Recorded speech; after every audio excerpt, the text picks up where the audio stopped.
All right, everybody, take a seat. We got a lot to cover today in a short amount of time. I hope everybody read section 6.3 because that's what we will be lecturing over today.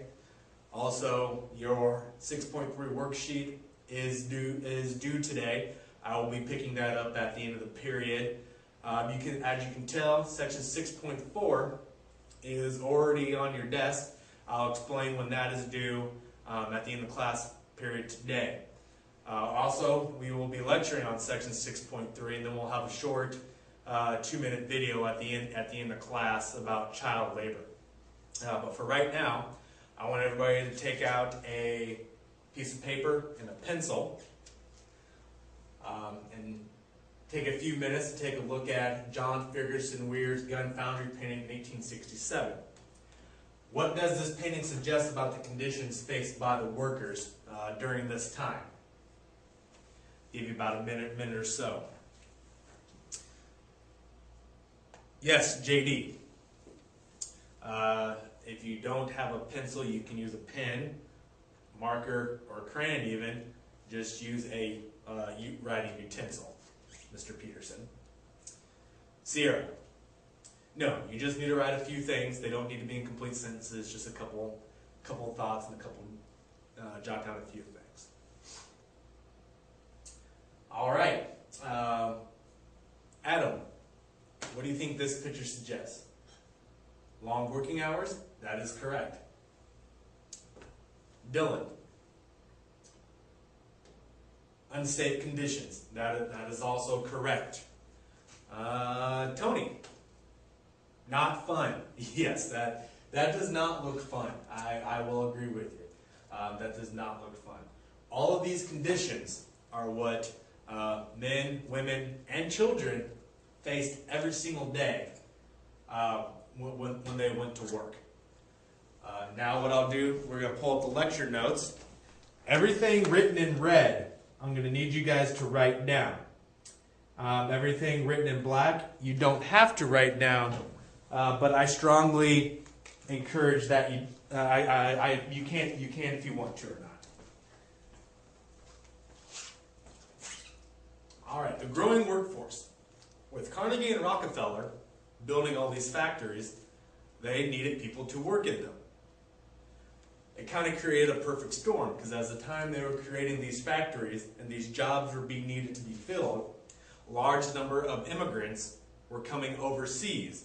At the same time, a large number of Americans were moving back from rural to the urban areas. Between 1860 and 1900s, 14 million immigrants moved to the United States. Most of them lived and worked in the cities. What are some places where you think some of these immigrants came from? Charlie. Italy, that's correct. Eve. Germany, that is also correct. My great-grandfather came over from Germany, much like this Italian immigrant family, most likely came through Ellis Island. That's where my grandpa, or great-great-grandpa, came from. As I mentioned before, 8 or 9 million Americans that were already here moved to the cities. Most fled poor economic conditions in the rural parts of the country. Can anybody else name one other reason as to why they moved back in? JD. Poor weather conditions. That is correct. The drought of the late 1800s contributed to the exodus from rural to urban areas. In many cases, though these factories did not pay very well, they were a constant job. They were stability. You know, you would work 60 to 75 hours a week, but you would work 60 to 75 hours a week.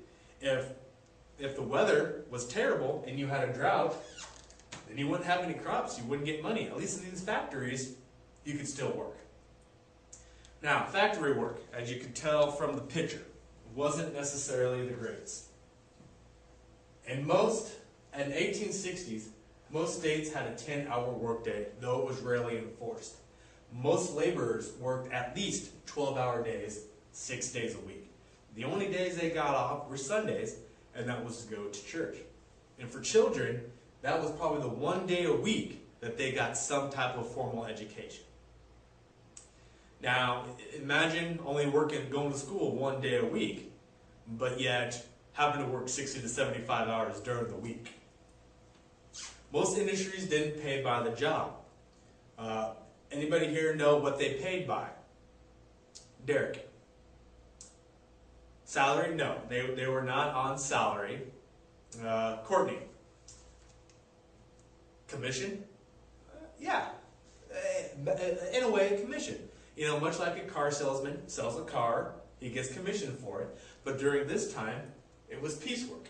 Those who worked the fastest and produced the most made the most money, which is why people worked the 10 to 12-hour days. The drawback was most piecework happened in sweatshops, which was places of low wages, long hours, and poor working conditions. Name one company today that has been accused of having sweatshops.